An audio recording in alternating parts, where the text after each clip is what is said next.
Eu quero convidar a nossa irmã Madalena, que nos conduz em oração, para que Deus, então, ministre a Tua palavra em nossos corações, que o Santo Espírito possa ministrar em nós nessa noite.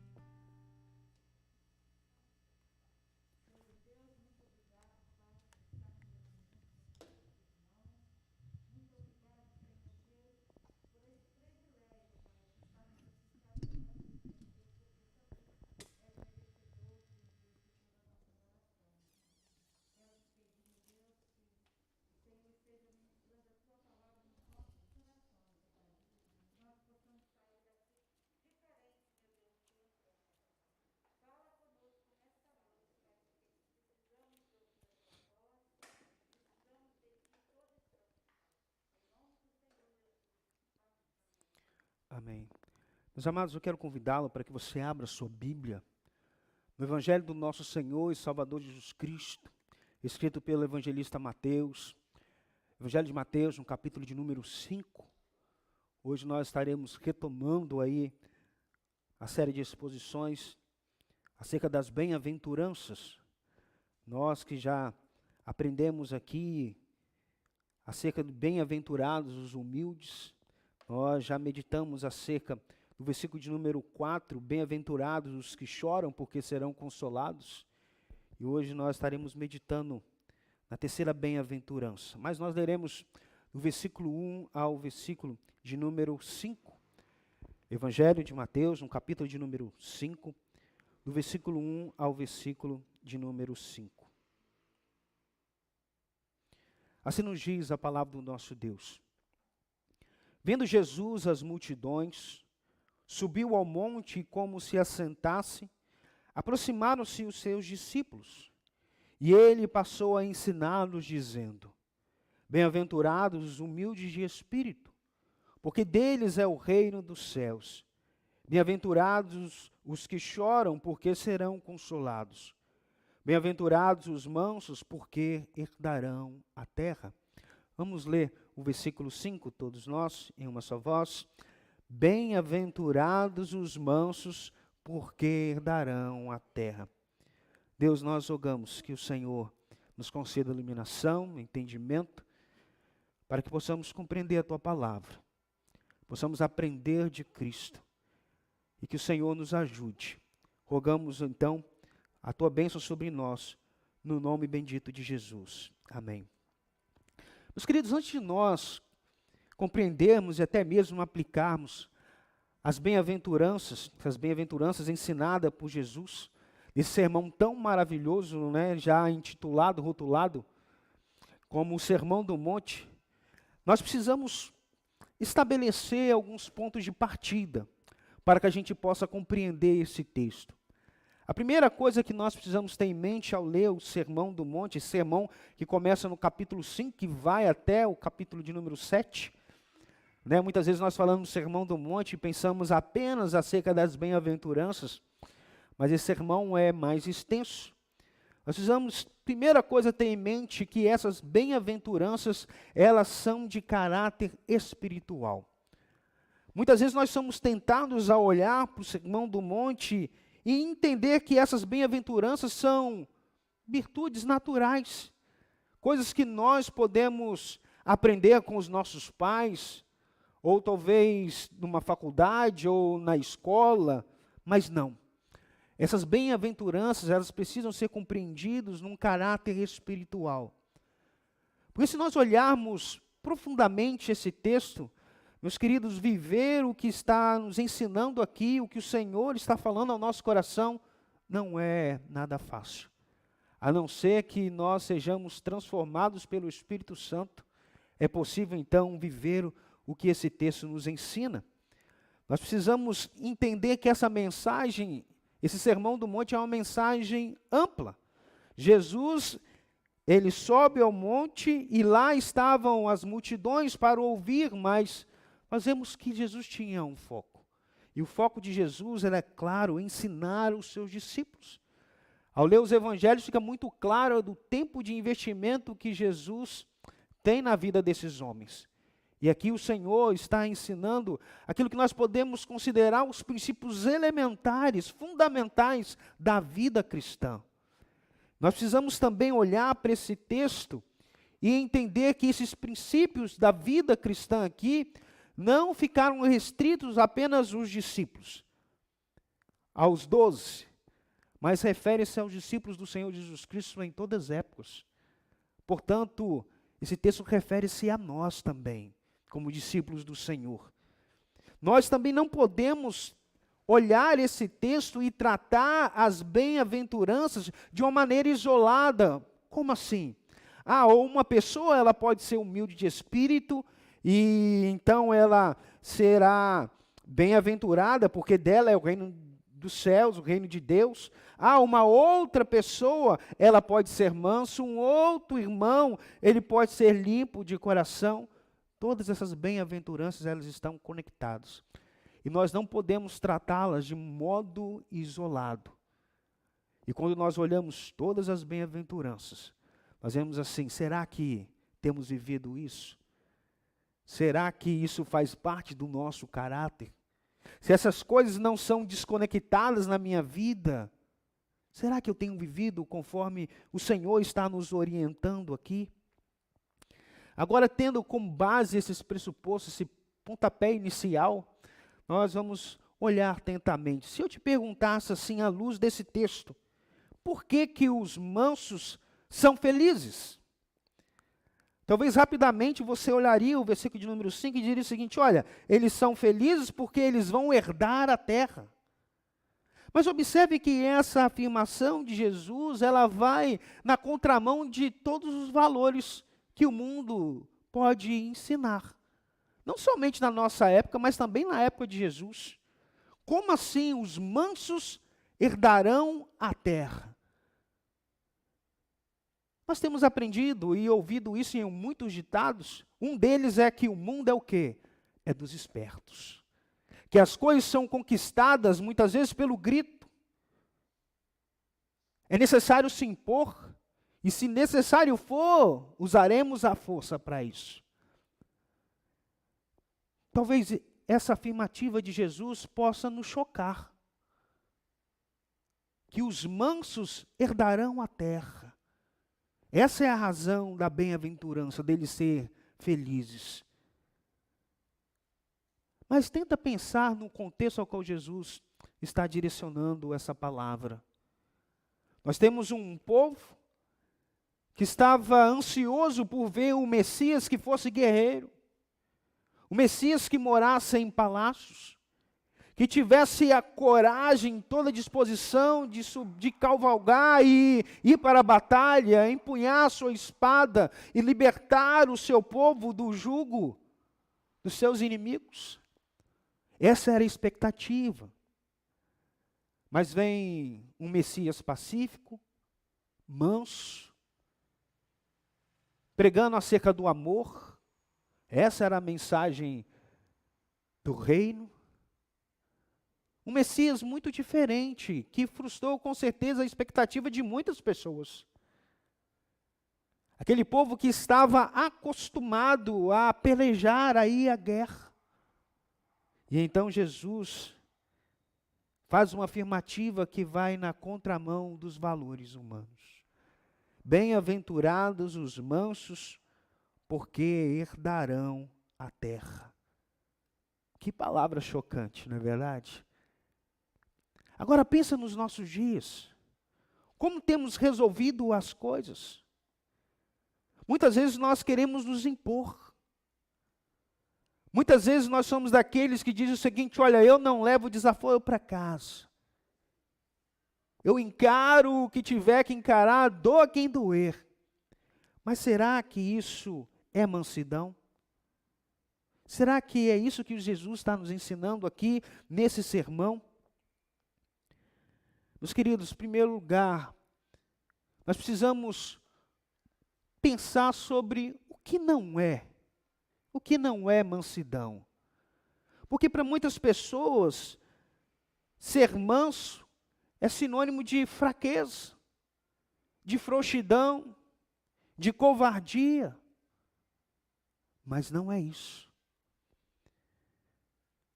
já que a mansidão não se trata de uma virtude natural, ela é de caráter espiritual. Nós precisamos entender que a mansidão é o fruto do Espírito. E a palavra do Senhor nos ensina isso em Gálatas capítulo 5. Ser manso não é fraqueza, nem tampouco frouxidão ou covardia. Isso precisa estar bem claro na nossa mente. Porque quando a gente, muitas vezes, no nosso contexto, fala de uma pessoa que é mansa, a gente pensa o seguinte: olha, é aquela pessoa sempre caladinha, que nunca se impõe, uma pessoa que não luta pela verdade, ela prefere em todas as circunstâncias ficar calado. Seria aquela política da boa vizinhança. Olha, para que eu possa estar sempre bem com a pessoa, por mais que o posicionamento dela seja uma mentira, seja contrário à verdade, eu me calo porque eu sou uma pessoa mansa. Mas mansidão, meus queridos, não é fraqueza. Não é frouxidão ou covardia. Você quer ver alguns exemplos? Por exemplo, em Números capítulo 12, versículo 3, diz que era o varão Moisés muito manso, mais do que todos os que havia sobre a terra. Por que mansidão não é frouxidão, não é covardia? Lembre-se um pouquinho da história de Moisés. Foi criado num palácio, preparado para ser um faraó, mas ao se identificar com um hebreu, ao defender, ele mata um egípcio. Ele sai em fuga para o deserto. E chegando lá, ele com toda a coragem, ele defende as filhas de Jetro. Nós vemos a coragem dele a ouvir o chamado do Senhor, mesmo relutando muitas vezes, e ele relutou contra o seu chamado. Mas nós não podemos entender que este homem, o mais manso da terra, era uma pessoa fraca. Liderar um povo como aquele, de dura serviço. Então, meu querido, mansidão não é fraqueza. Nós precisamos lembrar acerca de mansidão ao olhar acerca do próprio Senhor Jesus Cristo. Nós lemos no início desse culto, Mateus capítulo 11, versículo 28 e 30, palavras do próprio Mestre, quando ele diz: vinde a mim, todos que estáis cansados e sobrecarregados, e eu vos aliviarei. Tomai sobre vós o meu jugo e aprendei de mim, porque eu sou manso. Por que mansidão não é fraqueza, não é frouxidão, não é covardia? Você se lembra o que Jesus fez quando ele entrou no templo e lá estava os vendedores fazendo a casa do Senhor, a casa de comércio, uma casa, um covil de ladrões? Literalmente Jesus fez o quê? Virou as mesas, expulsou todos os vendedores, porque ele estava defendendo a verdade, o zelo do Senhor o consumia. E o próprio Senhor Jesus disse: aprendei de mim, porque eu sou manso. Nós podemos ver a coragem de Jesus nos seus vários debates e embates com os judeus, fariseus, escribas. Quantas e quantas vezes Jesus disse a respeito deles, na cara deles: seus hipócritas, raça de víboras. Vocês não são filhos de Deus, vocês são filhos do diabo. E Jesus era manso. Então, mansidão, meus queridos, não é fraqueza. Não é negociar os valores. Não é negociar aquilo que é verdade. Não é frouxidão. Meus amados, ser manso significa poder sob controle.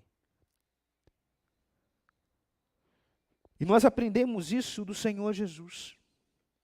Paulo, escrevendo na sua epístola aos Filipenses, no capítulo de número 2, versículo 5 ao versículo 8, nos diz assim: pois ele, falando acerca de Cristo, subsistindo em forma de Deus, não julgou como usurpação o ser igual a Deus. Antes, a si mesmo se esvaziou, assumindo a forma de servo, tornando-se em semelhança de homens e reconhecido em figura humana. A si mesmo se humilhou, tornando-se obediente até a morte e morte de cruz. Olha só o que a palavra do Senhor nos ordena. Ter o mesmo sentimento que também teve o Senhor Jesus Cristo. É óbvio, irmãos, que nós não podemos nos esvaziar, porque nós não temos o que se esvaziar. O Senhor Jesus, sim, Ele era Deus. Ele abre mão dos seus direitos. E o que foi o esvaziamento? Ele sendo Deus, Ele toma forma de homem. Sendo homem, Ele se torna servo. E como servo, Ele é obediente até a morte e morte de cruz. Se nós não podemos nos esvaziar porque não temos do que se esvaziar, precisa haver em nós um sentimento de se humilhar e de sermos servos, de sermos obedientes. Ser manso significa poder controlado. E eu creio que é esse o ponto da questão sobre mansidão. Ser manso é abrir mão do direito. O apóstolo Pedro, escrevendo a sua primeira epístola, no capítulo de número 2, versículo 21 e 23, nos diz assim a respeito de Cristo: porquanto para isso mesmo fosse chamados, pois que também Cristo sofreu em vosso lugar, deixando-vos exemplo para seguirdes os seus passos, o qual não cometeu pecado, nem dolo algum se achou na sua boca, pois ele, quando ultrajado, não revidava com ultraje. Quando maltratado, não fazia ameaças, mas entregava-se àquele que julga retamente. Irmãos, entendendo mansidão nessa perspectiva, nós podemos compreender por que Abraão, ele abre mão de exercer ali o seu direito. Nós temos Gênesis capítulo 2, quando o Senhor chama Abrão. E ele era o chefe da família. Mas chega um determinado momento e começa a haver conflito entre os pastores de Abraão e os pastores de Ló. E o que Abraão faz? Ele reivindica os seus direitos? Não, eu sou o chefe do clã, então a decisão é minha, eu que tomo a frente, então a melhor terra, a melhor porção vai ser minha. Não.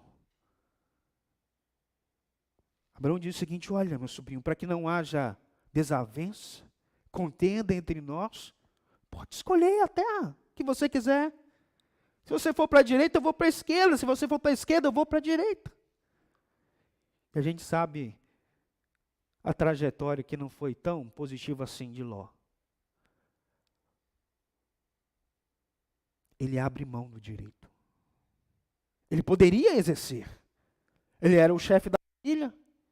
Ele era o chefe do clã. Quando nós pensamos em mansidão nesse sentido, e pensando sobre Moisés, mais uma vez, está lá em Números capítulo 12, um momento de sedição onde Miriam e Arão se levantam contra a autoridade de Moisés, e Deus os castiga por isso. Ele poderia exercer o seu direito e dizer o seguinte: não, eu sou melhor do que vocês. Olha como o Senhor me trata, olha como o Senhor fala comigo. Olha o poder que o Senhor tem me dado. Mas você vê Moisés intercedendo. Intercedendo a Deus por Miriam e por Arão.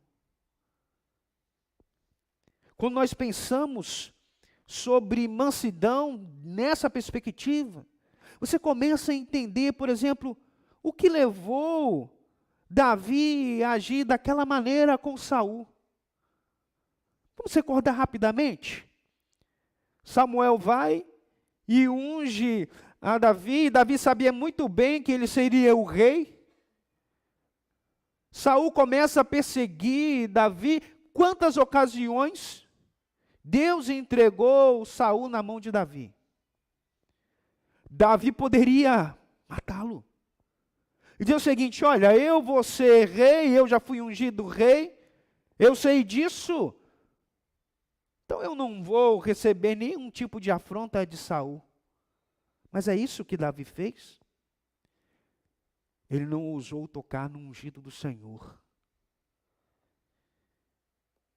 Mas a pergunta, meus queridos, é: nós temos agido assim?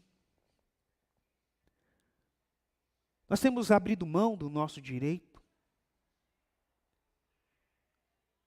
Como que nós temos agido quando somos ultrajados? Quando alguém nos humilha? Lembre que eu disse que nós não podemos tratar essas bem-aventuranças de uma maneira desconectadas, isoladas. Qual a primeira bem-aventurança?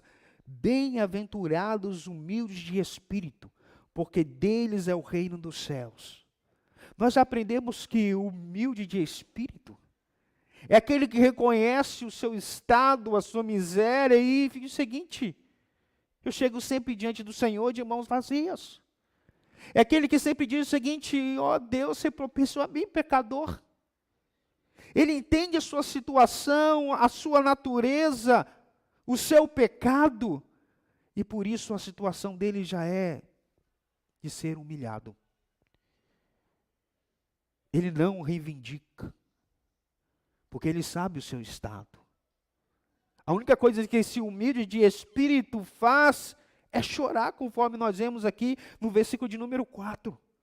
Chorar por causa dos seus pecados, chorar na expectativa de que o Salvador o socorra. Você se lembra do texto que nós lemos aqui no início do culto? Que foi o Salmo de número 37. Interessante no Salmo 37, é que o salmista traz uma resposta ao seu próprio coração. Quando ele começa a dizer o seguinte: olha, não te indignes por causa do malfeitor, do homem mau, daquele que é ímpio, que prospera no seu mau caminho. Porque nós não somos muitas vezes levados a isso, de questionar, por exemplo, olha quantas pessoas têm feito injustiça comigo, sem eu merecer. E no caso do salmista ali no Salmo 37, ele começa a olhar a prosperidade do ímpio. E a crise dele é o seguinte: por que que o justo sofre e parece que o ímpio se dá bem em tudo? Não é isso muitas vezes o sentimento que entra no nosso coração quando nós olhamos o mundo, tanta maldade, tanta injustiça? E às vezes pensamos assim: por que que o justo sofre? Por que aquele que anda corretamente, ele encontra pela frente apenas afrontas, ultrajes? Mas o Salmo 37 nos diz que aqueles que herdarão a terra são os mansos. Porque os mansos a todo tempo eles confiam no Senhor. Eles entregam todo o caminho ao Senhor. Eles se agradam do Senhor em toda e qualquer circunstância. Eles abandonam a ira, deixam o furor de lado. E eles descansam, eles entregam tudo na mão daqueles na qual eles confiam. Temos orado, irmãos, nesse sentido, quando nós somos ultrajados, injustiçados. Temos orado, suplicando ao Senhor para que Ele pleiteie a nossa causa? Ou nós queremos muitas vezes nos impor, mostrar a nossa força, que somos o tal. Se necessário, vamos ganhar no grito, sem levar desaforo para casa. Meus queridos, ser manso também é abrir mão do direito. É saber muitas vezes que você está com a razão. É saber que muitas vezes você será ultrajado, humilhado pelas pessoas, e mesmo assim, por causa da sua mansidão, sabendo o seu direito, você roga aquele que julga retamente, aquele que é justo. Acho que nós precisamos aprender a fazer isso. Em momentos em que somos afrontados, injustiçados, colocarmos a causa na mão daquele que tem toda a competência para julgar e que é justo. Há um ditado que diz que a justiça divina tarda, mas não falha, não é isso? Mas a justiça divina, irmãos, nunca tarda. Ela nunca falha. Ela sempre vem no tempo de Deus, da maneira que Ele quer. E é necessário, irmãos, sermos trabalhados. Você se lembra do convite de Jesus? Quando Ele diz o seguinte, olha, aprendei de mim, que sou manso. Ali Jesus vai usar um exemplo muito compreendido na sua época, quando Ele fala sobre o jugo. Tomai sobre vós o meu jugo. O jugo é aquela peça de madeira que era colocada sobre o ombro, né, sobre o pescoço dos bois, para que eles pudessem dividir a carga e então realizar todos os trabalhos em arar a terra, por exemplo. Mas sabe como que era colocado o jugo também, meus queridos? Era colocado sob o lombo de um boi manso e um boi bravo. Para que o boi bravo pudesse aprender a ser manso. A manter o quê? A mesma direção. A aprender o quê? Compartilhar. Você já viu a força de um boi? Você já viu o que é um boi sem domínio? Fora do controle? É um animal extremamente perigoso. Agora eu faço uma pergunta para você, meu querido. Quando o Senhor Jesus diz assim, olha, tomai sobre vós o meu jugo, não leve a mal o simbolismo do texto. Quem seria o boi bravo e o boi manso? Quem é manso ali é Jesus, irmãos. Mas nós somos o boi bravo. E no sentido da palavra, a palavra mansidão, ela era aplicada a isso, no contexto de domesticar. Meus queridos, nós somos extremamente brutos.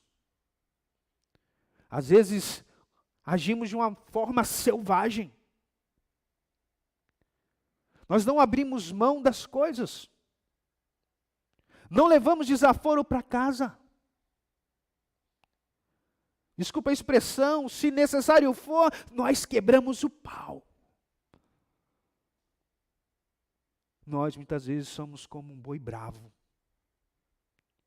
que precisamos aprender com o mestre a ser manso. E é nisso que nós encontraremos descanso, irmãos. Nós andamos extremamente angustiados e muitas vezes fatigados, sabe por quê? Porque nós estamos a todo tempo pleiteando, guerreando, é o nosso direito. Mas quando nós aprendemos com Cristo e não mais revidamos os ultrajes, quando nós somos humilhados, quando nós colocamos tudo na mão do Senhor e pedimos para que Ele julgue a nossa causa, nós encontramos descanso para a nossa alma. A pergunta é, meus queridos, temos sido mansos? Há em nós mansidão? Lembre-se que a mansidão não é uma virtude natural. Gálatas capítulo 5 diz que ela é um fruto do Espírito. E se nós, como servos do Senhor, como cristãos, temos o Espírito de Deus que habita em nós, nós precisamos clamar, irmãos, nos humilhar diante do Senhor e dizer o seguinte, ó Deus, me ensine a ser manso. Ser manso, meu querido, é uma característica interior. Talvez você pode ser aquele tipo de pessoa pacata, não é verdade? Aquela pessoa que o outro te sacode e você nem reage. E para muitos isso é mansidão. Talvez você não tenha reações ali, mas o seu interior você está como um vulcão em erupção. É o tipo de pessoa que não fala nada, mas com o seu olhar você destrói uma pessoa. Talvez somos esse tipo de pessoa. E precisamos aprender com Jesus a ser manso. Mansidão significa ser longânimo, ser paciente quando sofremos injustamente. Mansidão significa confiar no Senhor sempre, rogando para que Ele pleiteie a nossa causa. Meus queridos, nós somos impacientes. Temos agido muitas vezes de uma maneira selvagem. Não queremos sofrer o dano, não é verdade? Mas lembre-se aquilo que Paulo instruiu lá aos Coríntios, 1 Coríntios capítulo 6. Ele diz, não há entre vós quem sofra o dano? Qual era o problema que havia na igreja, irmãos? Havia tanto problema de demanda um contra o outro, que não havia nem pessoas espirituais maduras para que pudessem julgar a causa entre os próprios irmãos. Eles estavam levando as problemáticas da igreja para que fosse resolvida pelos ímpios. E Paulo vai dizer o seguinte, olha, não há pessoas espirituais entre vocês para que possam resolver isso? Por que, em vez de vocês ficarem com essas demandas, vocês não sofrem o dano? Ah, meus queridos, mas isso é o que nós não queremos. Sofrer o dano? Ainda mais quando nós sabemos que eu estou com a razão. A gente não faz isso? Eu vou até a última consequência. Mas isso não é mansidão. Agora, voltando aqui, essa bem-aventurança, bem-aventurados os mansos, eles são felizes, eles são abençoados, porque eles vão herdar a terra. Se você pegar essa expressão terra, seja qual for a aplicação que você dê, no sentido, olha, essa terra é um lugar específico. Ah, essa terra é uma região mais ampla. Ah, essa terra aqui que os mansos vão herdar é novos céus e nova terra. Independente de onde você for usufruir isso, irmãos. Você vai ser bem-aventurado, você vai ser feliz. Mas a aplicabilidade disso para nós é agora. O momento de nós vivermos como bem-aventurados é agora. O momento de termos irmãos e vivermos segundo essa condução do Espírito é agora. Não há sentido para dizer o seguinte, olha, nós precisamos ser mansos na eternidade. Na eternidade você tem que ser perfeito. A corrupção não vai herdar os céus. É o momento de vivermos a vida cristã em seriedade, é agora.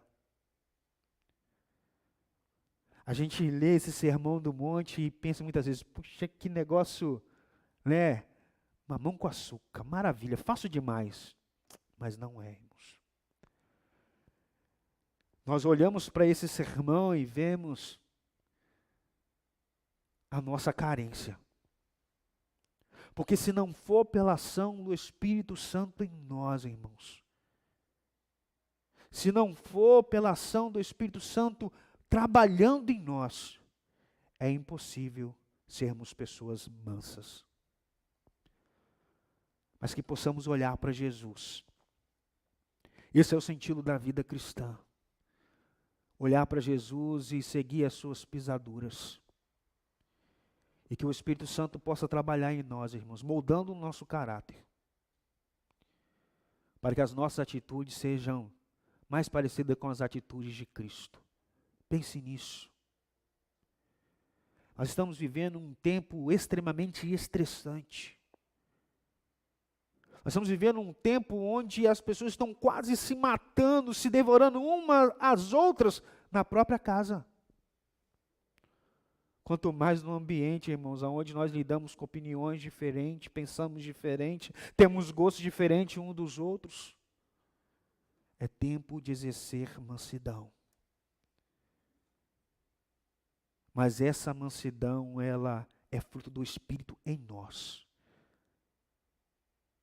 Que possamos aprender com Jesus a sermos mansos, sermos humildes, que possamos olhar para o Senhor Jesus, que Ele seja um modelo em todas as coisas, que possamos viver a vida cristã verdadeiramente em todos os nossos relacionamentos. Então amanhã, quando você for batalhar para mais um dia, pense nisso. Pense nisso quando você for afrontado. Pense nisso quando você for injustiçado. Aprenda a ser manso como Jesus. E eu olho para esse texto e aplico tudo isso ao meu próprio coração, irmãos. Talvez entre todas essas bem-aventuranças aqui, essa seja uma das mais difíceis. Abrir mão do seu direito. Mas é necessário. É necessário colocarmos toda a demanda aos pés da cruz. E pedir que Jesus, que o nosso Deus, pleiteie a nossa causa. Vamos orar? Quero convidá-lo, meu querido, para que você se coloque de pé. Nós vamos agradecer ao Senhor. Rogar que Ele nos abençoe. Rogar para que o Santo Espírito possa produzir em nós essas transformações tão maravilhosas. Sem Ele é impossível. Mas louvado seja o nosso Deus, porque o Santo Espírito está trabalhando na nossa vida, nos moldando dia após dia. Pai Celestial, nós queremos agradecer ao Senhor pelo privilégio que o Senhor nos concedeu em nos reunirmos essa noite. Que alegria, ó Deus, poder rever tantos irmãos aqui. Que alegria, ó Deus, em saber que há irmãos, mesmo impedidos de estar aqui, estão cultuando o Senhor nos seus lares. Que alegria em saber que a Tua palavra ela é sempre viva e eficaz. Ó Deus, nós carecemos. Que o Senhor continue trabalhando em nós. Que o Seu Santo Espírito, ó Deus, continue ministrando o nosso coração e nos transformando todos os dias. Quando olhamos, ó Deus, para a Tua palavra e olhamos para a nossa própria vida, chegamos à conclusão do quanto precisamos ser moldados. Ó Deus, quantas e quantas vezes temos agido brutamente. Quantas e quantas das nossas atitudes não têm nada de Cristo. Tenha compaixão e misericórdia de nós, ó Deus, e ajuda-nos, para que sejamos bem-aventurados no assim fazer. Roga a Tua bênção sobre a vida dos meus irmãos, que eles sejam sempre guardados pelo Senhor. Em meio a tantas adversidades, ó Deus, em meio às dificuldades da vida, nós vemos e enxergamos a nossa fragilidade. Se o Senhor não nos guardar, ninguém poderá fazer.